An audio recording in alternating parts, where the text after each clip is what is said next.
Hey there, Wolfpack fans. It's me again, Kenton bringing you another episode of Locked On Wolfpack. And folks, we got my main man, Emery Lida, in the building. Emery is an extremely rare case in that the young man has a 704 number. He goes to the school in baby blue. You know, we hate those guys. But he's a Texas Tech guy. This is a Red Raider through and through. So we got Emery on today. He's the former host of the of Locked On Red Raiders, and now he's coming up with even more great content for Texas Tech sports. And we got him on today to talk all things Texas Tech. How you doing, Emery? Doing great, Kenton. Glad to be back talking about Texas Tech football. It's been a little while for me, but yeah, I'm really looking forward to this. The NC State game has been one that's been circled for Red Raider fans for a long time. I'm personally so excited about it. Back in my home ground, it's a 30-minute drive for Chapel Hill. I'm making it later today, and I am so excited to see my Red Raiders in person. It's been a while for me personally. It's been a while since Tech has gone to a road game that is as kind of hostile as what we're going to see in Raleigh later today. And I have to say, this Tech team has been fun to watch so far, but I know it's going to be a difficult challenge up in Raleigh. No, let me tell you something, man.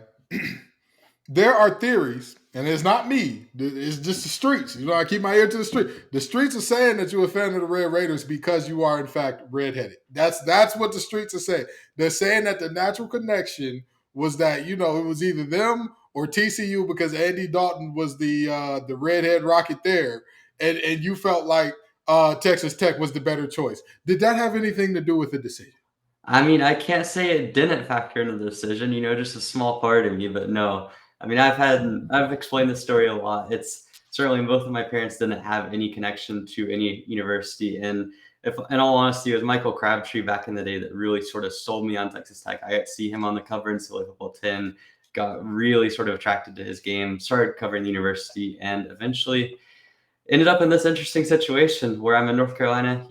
Go to UNC. Shout out to the Tar Heels. I know you guys don't like them, but I mean, in football, we're probably going to get whooped. In basketball, it's going to be the other way around. But yeah, it's an interesting situation. But I have a lot of love for the Red Raiders, and again, continue to love my Texas Tech family and everything that goes on with that.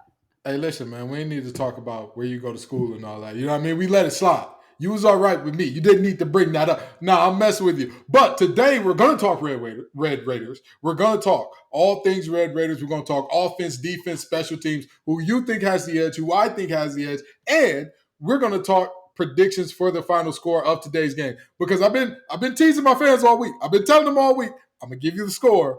I'm going to give you the score. I'm going to just give it to you right before the game to make sure you got to tune in to get it. That sound good to you? Sounds great. All righty. Well, stick around, folks. We got all that and more coming up on today's episode of Locked On Wolfpack.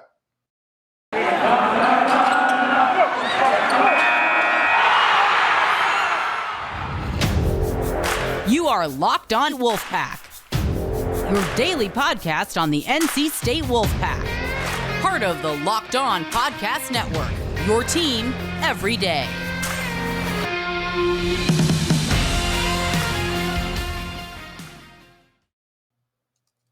So we're here talking the inaugural Malik Dunlap Bowl between NC State and Texas Tech. By the way, some NC State fans don't know who Malik Dunlap is. I absolutely love the guy at corner. Just a big-bodied, massive corner that I thought was going to be just an all-time great if he decided to either slide in nickel or drop back to safety. But he transferred to Texas Tech. All is well. He seems happy and fine. NC State seems happy and fine.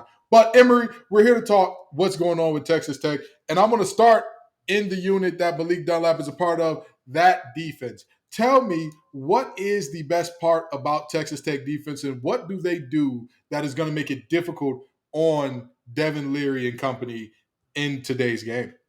I think, to put it simply, it's the pass rush. You look at what Texas Tech's been able to do for the first two games, and it's night and day compared to last year. Coming into the season, we thought it was a pretty massive question mark. You had the individuals like Tyree Wilson, who obviously has a lot of talent, but the pressure numbers from last year really didn't back that up. But so far, through two games so far, we've seen with Tim Droyer's new scheme, a little bit more aggressive on the blitz front, and already we've seen Tech be able to get a lot of pressure on opposing quarterbacks, and especially in that Houston game against Clayton Tune. I mean, Tyree Wilson, Philip Beatty, as well as Krishan Merriweather coming from the linebacker slot. You also had a guy like Tony Bradford. All of them have stepped up in the pressure department this year. And I really do think that it's kind of a case of everyone individually improving themselves, and then also just Tyree Wilson so far having an incredible season. I mean, the sack numbers don't necessarily bear it out, but 16 pressures already on the season. It took him half a season last year to get that number.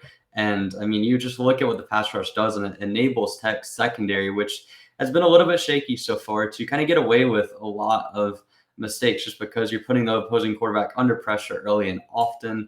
And I really do think that front seven, the run defense, we've already seen be extremely stout, but certainly the ability to get pass rush on really any down at any time has been something that I think has been the key to this defense. And really in the Houston game, flipped the game, because Houston, when they had kind of on schedule passes, were able to get quite a bit of success against that Tech defense. But with a pass rush that was able to get to Clayton Tune quite a bit, get him under pressure and contain him and keep him from scrambling away like he did against UTSA, really sort of allowed Tune to make mistakes and put Tech in a better position to win that game.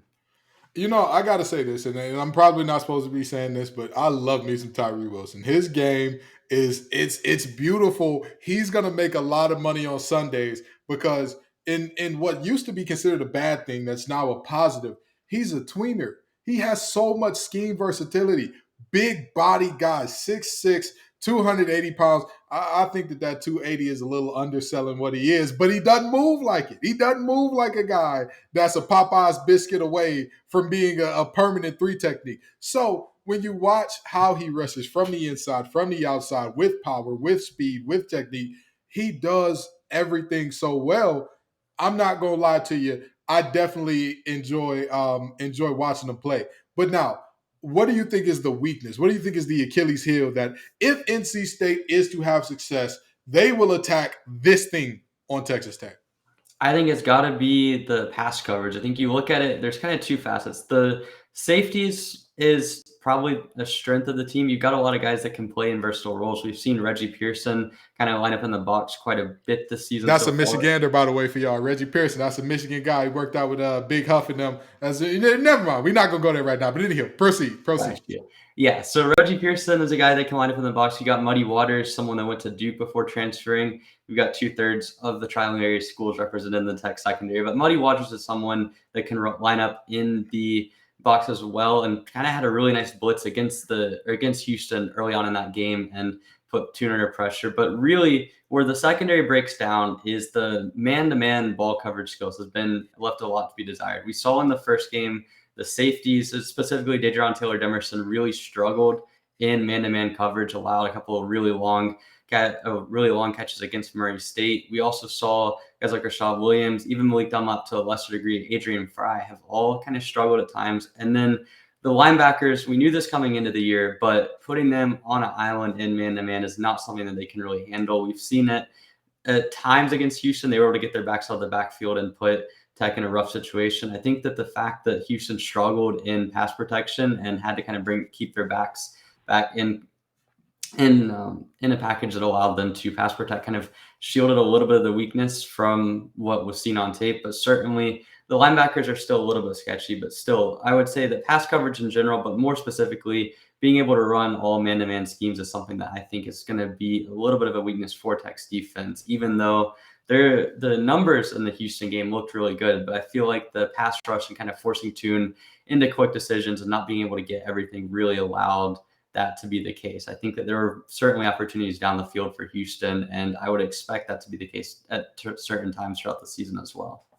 You know, I'm expecting NC State to hit a lot of big shots this game because realistically, a lot of the problems that you said and talked about, they are things that play extremely well into NC State's hands. If you look at what one of the strengths of this offense is, this cannot be argued. We have seen the tape. It's out there even when in the ECU game that was much closer than it should have been. The offensive line held up extremely well, except for the 3rd and 1, 4th and 1 from the goal line situations.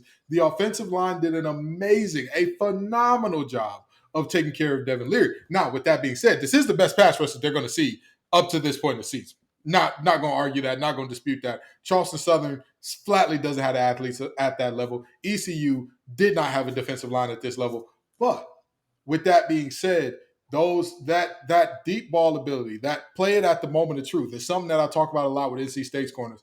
I think that'll be the difference because there are so many guys from NC State who can make things happen with the ball in their hands, who can get deep in a hurry. And I'm looking at you, Porter Rooks. I'm looking at you, Keon Lassane. I'm looking at you, Anthony Smith. I'm looking at you, Devin Carter, and even Thayer Thomas as well. This is a receiving core that if you have problems running man-on-man coverage against these guys, it's going to be a long day at the office for you. And I think I am theorizing there's going to be a long day at the office for Texas Tech.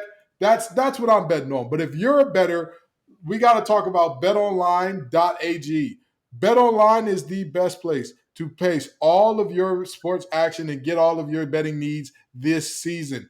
Find all the latest sports developments as far as game matchups, news, podcasts, and some of this year's games to open this season up. BetOnline is your continued source for all your sports wagering information, including live betting, esports, and scores.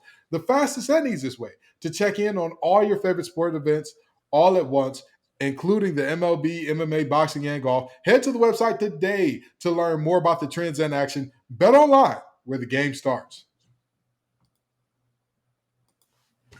So we've talked a little bit about NC State's offense. And one thing that I think is going to be a very interesting matchup to see. Yes, Texas Tech's linebackers do struggle in pass coverage at times. However, I think that they do a pretty good job of stopping the run. But the question is going to be, who's going to win that matchup between, Demi Sumo Kangbe and Jordan Houston and whoever they decide to swing in as the third and those linebackers? Because to me, Demi Sumo it's hard. It's odd that the man has the last name Sumo, and when you look at him as a back, the best thing that he has is balance. It's just balance. It's the inability to be moved. When he wants to go a direction, you're going to have a hard time deterring him from going in that way. But with that being said, before we get to talking about, the Texas Tech offense and all the problems that it presents, even without their starting quarterback, we have to talk about what do you think that matchup will look like in terms of NC State's running game versus Texas Tech's run defense? Yeah, well, it's really interesting because coming into this game, one of the strongest things about Texas Tech's defense has been the run defense. And we kind of expected it coming into the season. You have a lot of linebackers that are really good going downhill and sort of attacking in the box and kind of making life difficult for the running backs. We saw that in the Houston game in particular. I mean, you have on one hand, Krishawn Merriweather. There's not a lot to say other than he is one of the best downhill linebackers in the nation. Now, pass coverage the last 2 years has left a lot to be desired. This year looks a lot improved, but his ability to sniff out the run and sort of attack downhill has been extremely impressive.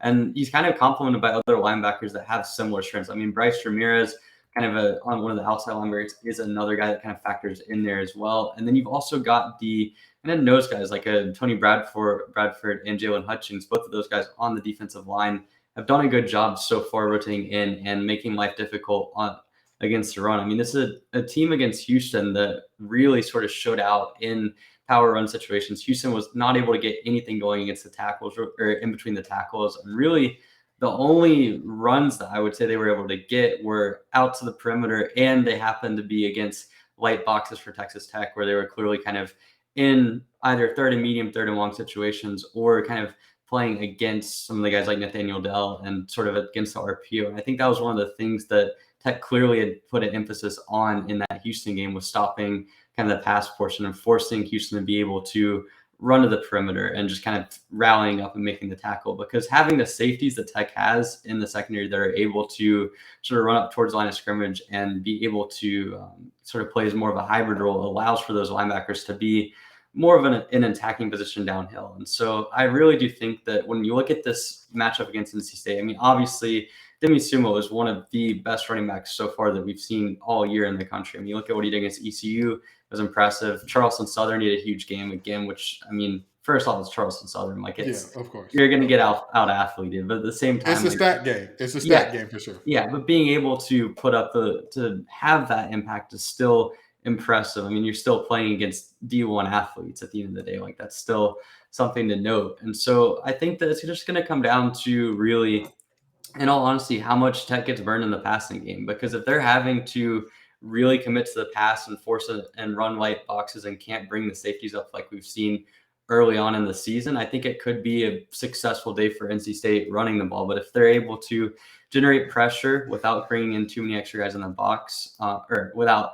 kind of having to sacrifice the secondary a little bit in the run protection, and are able to kind of hold up against the pass, I think that they can utilize their run defense a lot better. Because really, for me, I look at the safeties and I look at Krishan Merriweather's individual ability as kind of being the two main factors as to why Tech has been so good against the run so far. And I think both of those can be mitigated by having an elite level passing attack. So we'll have to see how that goes. But certainly I say on paper, this looks like a really good matchup. And I would say one that through what I've seen through on film through 2 days or through 2 games so far, maybe slightly favors Tech.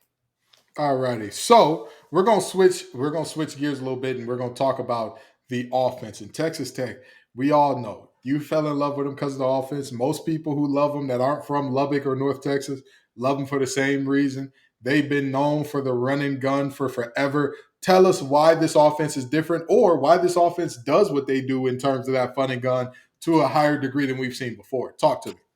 Yeah, so if you're looking at the Texas Tech offense, started under Mike Leach, we've seen under Cliff Kingsbury, we've seen you name the quarterback. They've probably put up a 5,000-yard season passing under Leach or Cliff or anyone. We've seen Patrick Mahomes come through Tech, and then we hit the Matt Wells era, and it kind of went away from some of that pure air raid stuff. You saw kind of more of a running attack. If you watched the Liberty Bowl last year, that was one where you had Donovan Smith and Taj Brooks and Sir Thompson all having outstanding days on the ground. But you bring in Zach Kitley as an offensive coordinator this year. And if you don't know Zach Kitley and you're an NC State fan, I would suggest just watch some Bailey Zappi highlights last year and just see how often he was able to generate wide open passes throughout the field, and just realize that Zach Kitley is next up in the line of air raid offensive coordinators. He's got so much schematic creativity. We've seen it already.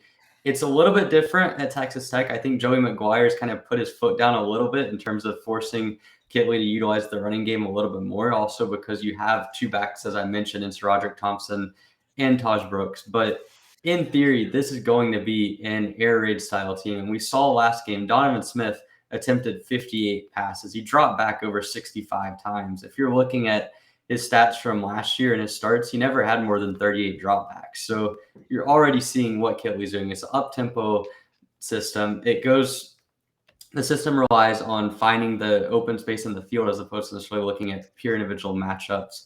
You see them utilize the boundaries quite often in this offense, and I do think that's somewhat personnel-based. It's what Donovan Smith is most comfortable with as a quarterback, and you have 2 really good outside receivers in Loic Fungi and Jerron Bradley on the outside, able to kind of make those matchups happen. But the bottom line is this is a typical Texas Tech offense, but the quarterback in Donovan Smith that is playing in this game because Tyler Shuck got hurt is one that is an unconventional type quarterback. He's very strong in nature. He's a good runner. And as of now, we haven't really seen him up until this point ever play an air raid offense. He's only had 12 starts total between high school football and college football coming into this game, because he played at receiver at Friendship High School in Lubbock all the way up until his senior year. So, I mean, this is definitely a raw quarterback, but the pure offensive scheme and what we've seen Kitley try to implement is very similar to past Tech offenses.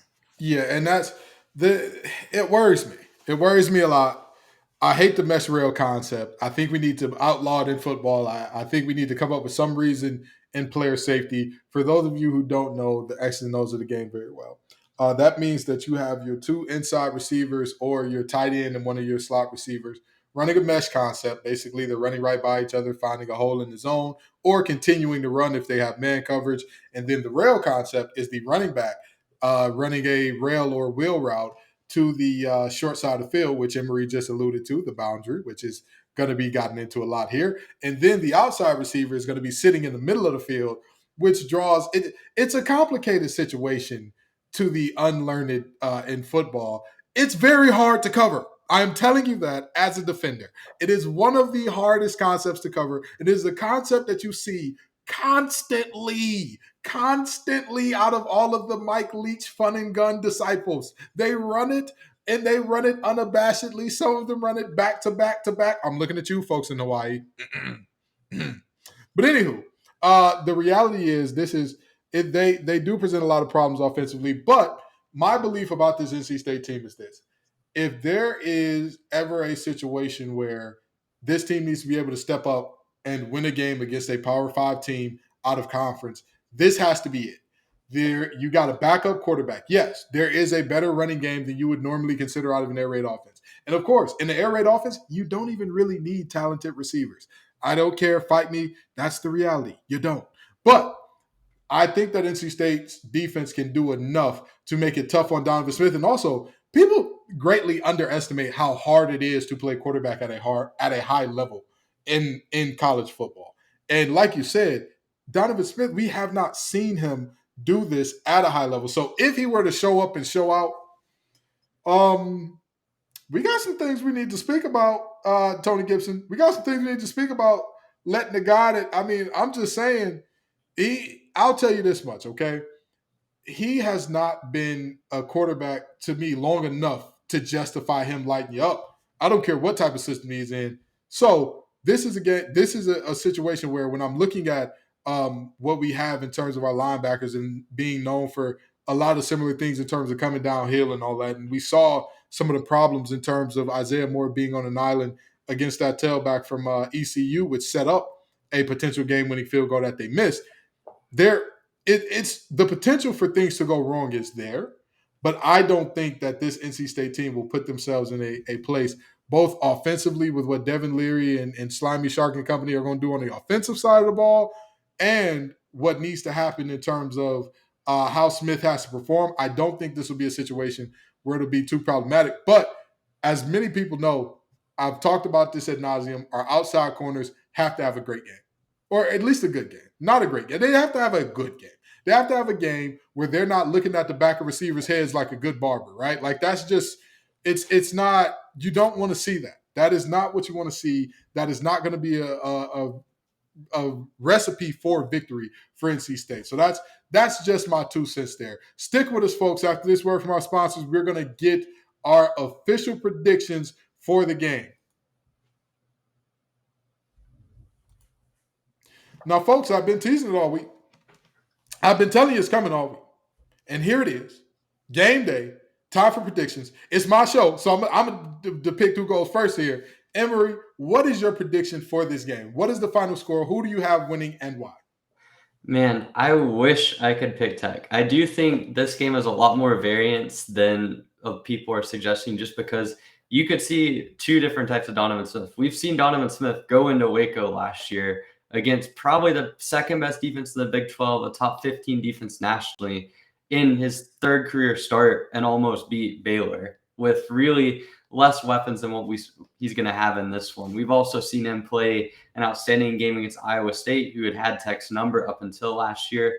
And we've seen him basically play 2 different types of halves against a solid Houston defense just last week. But we've also seen him struggle at times. We've seen the inaccuracies, and it's really going to be the most difficult environment he's played in to date. And I think this NC State defense, certainly the front 7, is extremely good, at least in terms of containing the run. I think you're going to see a lot of opportunities for them to take advantage of Tech's really weak run blocking, which is something I didn't necessarily mention in the previous segment, but I do think that's going to have a factor. And I just think Donovan Smith's ability to play and execute and continuously make the right reads, not make as many mistakes as he did against Houston, is going to be a critical part. Maybe not in terms of Tech being able to win this game, but as in terms of making it a close game, because I've got faith in Devin Leary. And I think that when you look at what Devin Leary's done and the precision he played with last year, I will say it's hard to really project exactly what happens for the Tech pass rush, because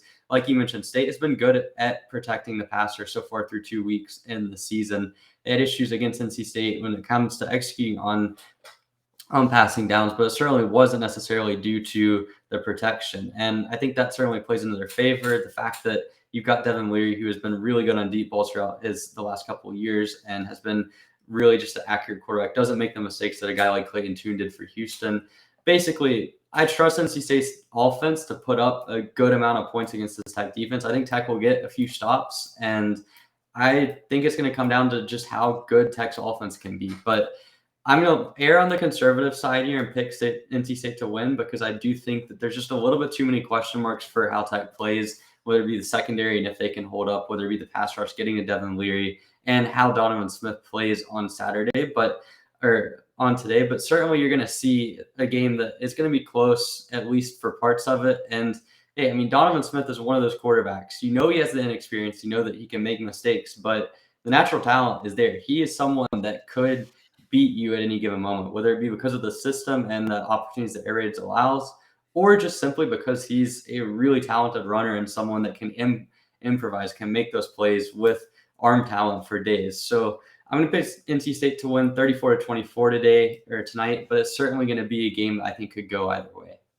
You know, I'm right there with you. I agree with almost everything you said.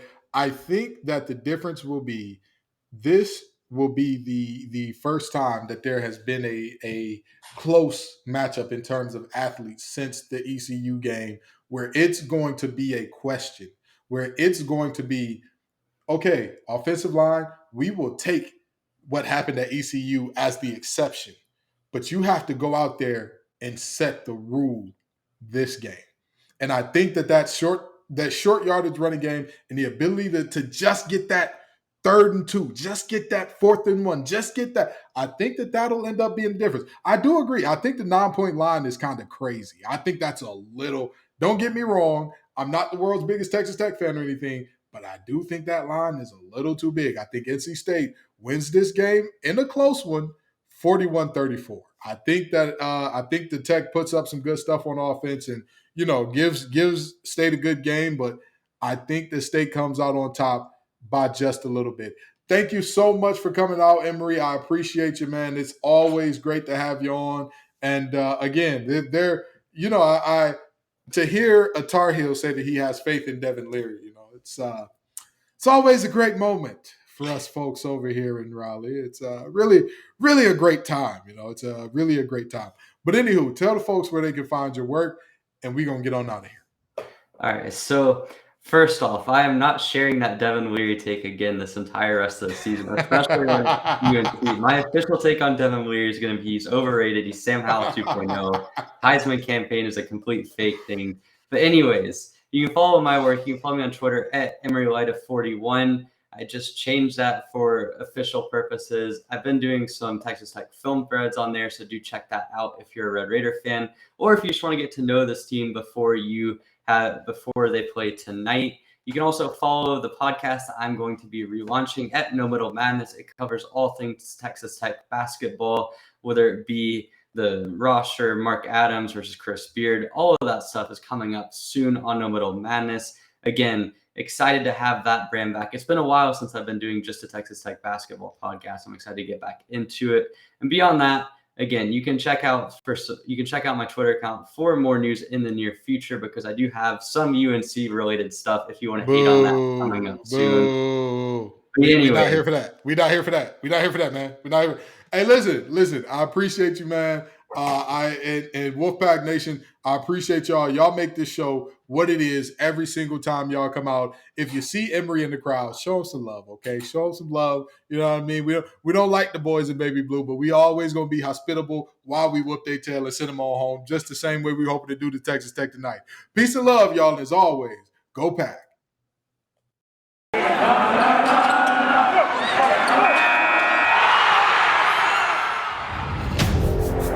You are Locked On Wolfpack, your daily podcast on the NC State Wolfpack, part of the Locked On Podcast Network, your team every day.